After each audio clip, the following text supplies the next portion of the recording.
Hello world, welcome back to Radiolink RC. Got another head-to-head comparison video for you today. This time we are going to compare the Flysky FS-GT5 here on the left and the Radiolink RC6GS here on the right. So this was a video that a lot of people have been asking me to make. A lot of people want to know which of these radios was the best, which one I liked better, which one they should buy, etc. So for those of you that have been asking for this, here it is. Here's the comparison video. A few ground rules I want to talk about before we get into the full review. Number one, both of these are sponsored products. I got the Radiolink from Banggood, banggood.com. And the Radiolink RC6GS from Radiolink. So both of these were given to me, but since they're both free, I think I can be unbiased in which one I think is better. Second thing is I have full videos and full reviews on each of these radios in depth. I'm not going to go super in depth today. I'm just going to pick a winner in a bunch of different categories. But if you want to know more about each individual radio, go check those out. And the last thing is, this is just my own opinion, of course. Usually when I do these head-to-head videos, half the people get mad at me, you know, because I didn't pick their radio, or the other half get mad at me because I didn't pick their car or whatever. So this is all my own opinion. This is, you know, my own perspective. Other people have different opinions, and that's fine. But people want to know how I feel. I do have a lot of experience with a lot of different transmitters and radios, so feel pretty experienced and able to give a good review. So anyways, as usual, I'm going to go through a bunch of different categories and pick a winner in each of the categories, and then give my final thoughts, my final opinion and conclusion on which radio I think is better. And so the first category is basically the design and construction class. So these two radios are both 6-channel radios. They're both made in China. Radiolink and Flysky are both Chinese companies, pretty much rivals, just like Ford and Chevy, or Honda and Toyota, or BMW and Mercedes-Benz. These guys basically duke it out in the sub $100 radio class. The FS-GT5 is basically one of the latest Flysky radios. They actually just came out with a kind of a mid or high end radio, the NB4, but prior to that, this is really their high end radio. I've had experience with the FS-GT3B and C. And then from Radiolink, this is the R6GS, their highest end radio, 6 channels, a lot of features. They also have the RC4GS, which I think is a 4-channel radio, very similar to this radio, but they added a lot more features, switches, and obviously the additional channels.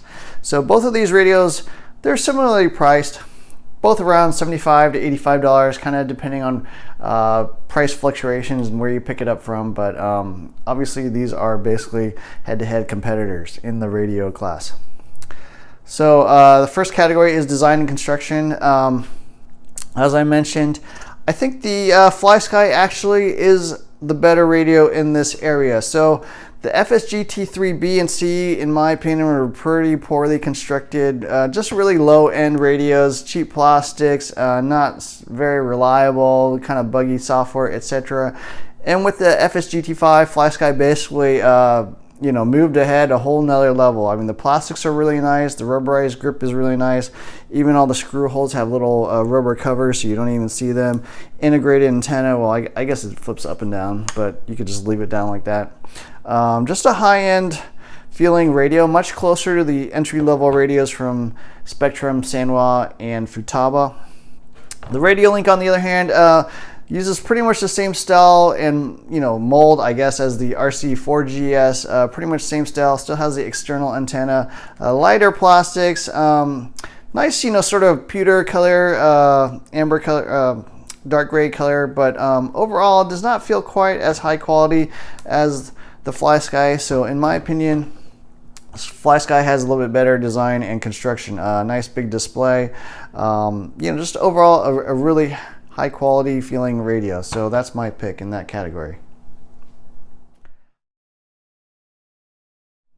Okay, the next category is features. And by features, I'm basically talking about what does the radio actually provide. The Flysky FS-GT5 is still a fairly basic radio. I mean, it's got all the main adjustments that you want. 10 different models, obviously EPA, trim, sub-trim, dual rate. It has some of the more advanced features like ABS, which has got a lot of different adjustments, crawling mode, which is basically four-wheel steering, and then the SVC, or stability control, or gyro, however you want to call it, is actually quite advanced on this, very similar to the Spectrum radios, where they have a lot of adjustments for steering gain, throttle gain, priority, that kind of thing. So that's pretty nice to see on a sub $100 radio, but the Radiolink just kicks butt in the features class. So let's just kind of go through some of the things that the Flysky does not. So you've got updatable firmware, you got much more advanced mixing, you can mix any two channels. On the Flysky, you can only mix channels 2 and 3, so basically steering. This you can mix the different percentages, you can mix any of the channels. The channels are all programmable to different switches, so if you want this switch to be channel 3, 4, 5, 6, whatever you want, you can program them. That's really nice to see. Display is a full active matrix display.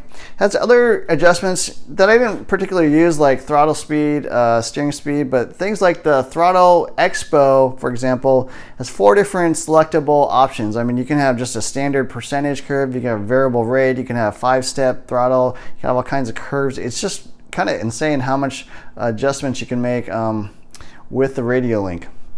They also have steering speed, idle speed, and just overall a really advanced radio. They pack a ton of features in this class. So in the feature side, I definitely have to pick the Radiolink. It is by far one of my most advanced radios, and the features on this thing are pretty much absurd.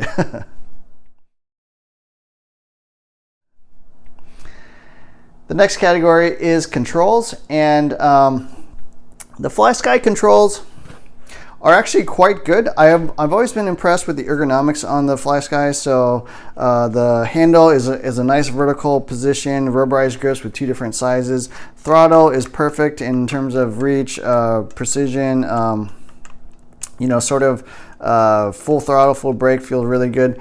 Steering wheel has a lot of slop. I mean, you can just see it kind of like wiggling around there. The foam's quite nice and soft, but you know, that's maybe the downside of the controls.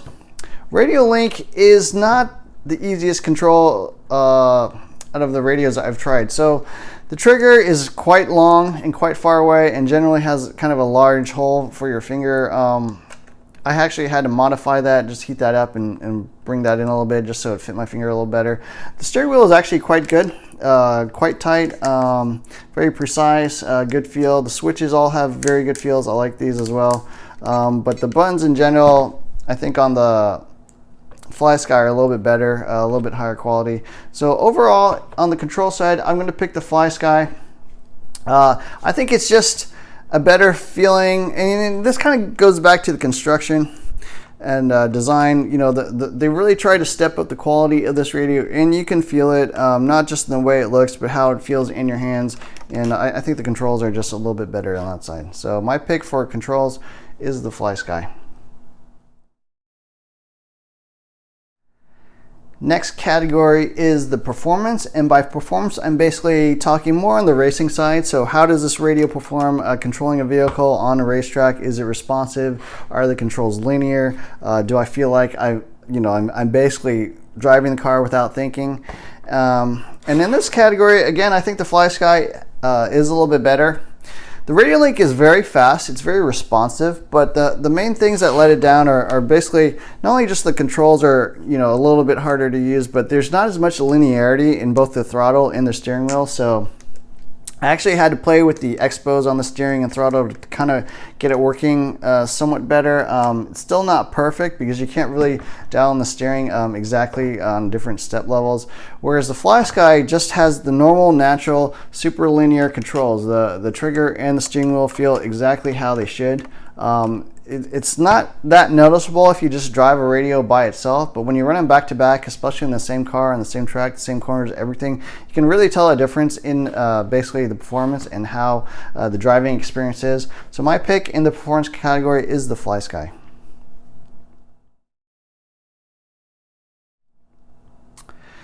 Moving on to the menu and display. So they both have a nice backlit display. The Radiolink has a full active matrix display. The Flysky basically has a partial fixed display up top where you just sort of have these fixed words and letters and stuff, and then the bottom is the actual full active matrix display. So it's a bit of a hybrid display. I do think the Radiolink display is better. It's got a nice backlit display. I mean, nice menu system as well. You can just kind of scroll through things, so just much more advanced display than the Flysky. So my pick in the display category, menu category, is going to be the Radiolink. All right, next category is receivers. So Flysky receivers is obviously 6 channels, has a gyro integrated with the receiver. Radiolink, again, 6 channels, gyro included in the receiver. The Flysky uses a bind plug. The Radiolink uses a bind button, although it's in a really inconvenient location on the side of the receiver rather than on top. But the receivers are a little bit cheaper for the Radiolink. They average about $15 or so. The Flysky is about $25. So my pick in the receiver category is the Radiolink. They're cheaper, a little bit easier to use with the bind button rather than the bind plug. And so, overall, I think the Radiolink has better receivers.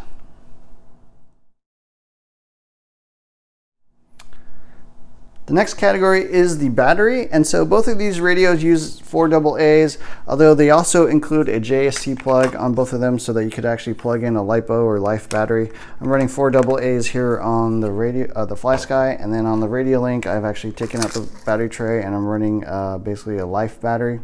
This one's a little bit easier to use because you can actually modify the JST 2-wire connector to use a standard Futaba or JR connector, which is like a 3-plug connector.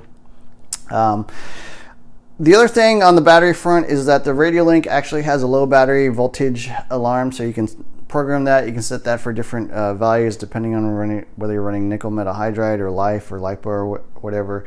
The Flysky does not. Basically just has a battery voltage thing just like the Radiolink, and then it's got an inactivity beep, which is actually quite useful. So in this area, it'd be nice if they both had a low battery voltage alarm and they both had an inactivity beep to warn you when if you left the radio on for too long. But they do not, so I'm going to give it a tie. They basically use the same batteries, use the same connectors, and have the AA option. So a tie in the battery category. Okay, next category is range. So I tested both of these radios out to 250 yards, which is basically as far as I can go and still see the car and drive it. And they both performed admirably. No issues with range. I flipped both the antennas up, so get maximum range, and they were both fine. So in the range category, I'm going to give it a tie. They both will go as far as you can ostensibly actually see. So I don't think there'll be any issues there. High performing and both very good in the range category.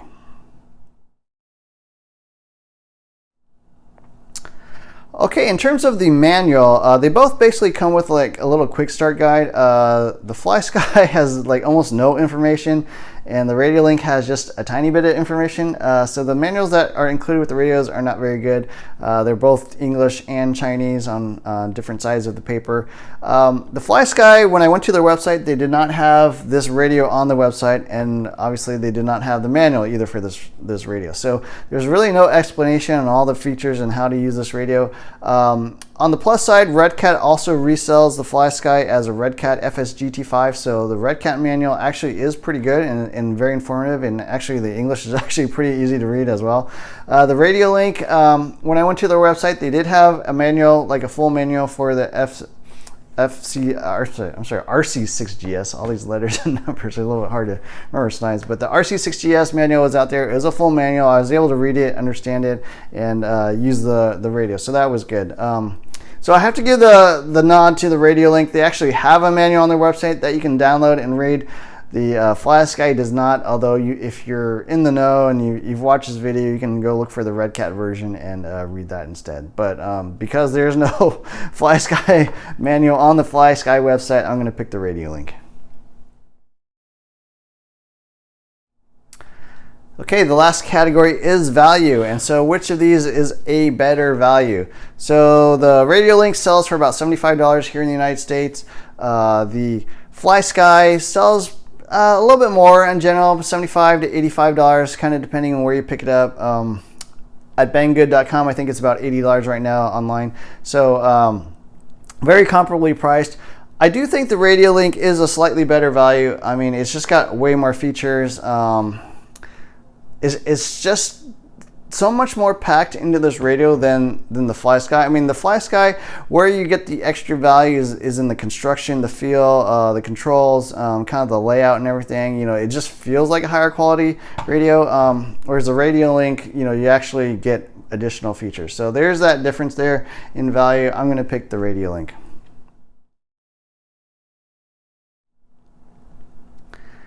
Okay, so that is my review of these two radios, and the big question is which one is better. And so people have asked me this, and the response I've been giving so far is it's kind of like your phone, right? Which kind of phone do you like? If you like iPhones, I think the Flysky is a better radio. If you like Android phones, I think the Radiolink is a better radio. So what do I mean by that? Well, iPhones generally, right, have better build quality, a little bit better integrated. There's no issues with, you know, UI or anything like that. The Radiolink, there are a couple of things with the menu I'm not super fond of. It's nothing that's going to be a deal breaker, but it's just a little bit less logically laid out. On the other hand, Androids generally have more features. You get a lot more better value. You get more bang for your buck. I mean, usually stuff comes out on the Android phones before it comes out on the iPhone. So in that sense, the Radiolink is much more like an Android phone. You get a lot more value, a lot more features. It's just a higher performing radio in terms of what you're able to do with that product. So that's kind of how I feel about these radios.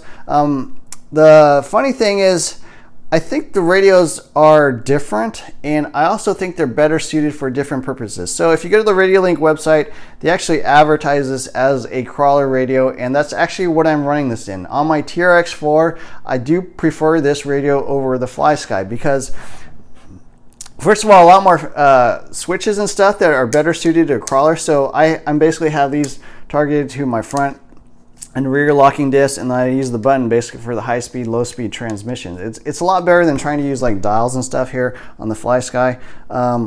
So I think if you're crawling, you know, there's also a lot better steering mixing and stuff. I think you could actually probably program one switch to control two different channels and basically lock both diffs with a single switch.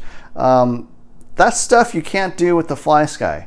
Now, what did I use the Flysky for? I'm actually running this in my Reflex DB10 / Pro SC10, which is basically an SC5 race truck converted into basically a rear motor basher. So I think the SVC, the stability control, gyro, whatever you want to call it, is a lot better on this radio than the Radiolink. There's a lot more tunability with the steering gain, throttle gain, priority, all that good stuff. I did find the traction control actually a lot better on the Flysky than the Radiolink. I tried them both in the same car on basically the same basher track. I also think this is a better radio for racing. So at the racetrack, I can definitely tell a difference using the two radios on the same car. So again, that Pro SC10, you know, I take to the racetrack, you know, it is basically a racetrack converted into an RTR. And I feel like the controls are a little bit better with the Flysky. So if you ask me which of these radios is better, I think it kind of depends on what you're trying to do with your vehicle. If you're bashing or crawling, I think the Radiolink is better, especially if you've got multiple vehicles. You're just going to be able to buy cheaper receivers overall. I think the controls and stuff are better suited for crawling. I mean, these switches are all easily accessible with your hands without having to let go of the wheel or anything like that. If you're doing racing, just general purpose bashing where you're only using like 2 channels, nothing too fancy, especially if you like the stability control or traction control, I do think the Flysky is actually a better radio in that category. So, you know, which radio is better, it kind of depends on what you're trying to do, and that's why I basically am using this for my crawlers and this for my bashers / race, you know, sort of hybrid vehicles. So anyways, I hope that answers your question. Please like, subscribe to my channel, or hit the dislike if you didn't like the video. Share with your friends, all that good stuff. Hit the add notifications button, and look for more videos soon. Bye.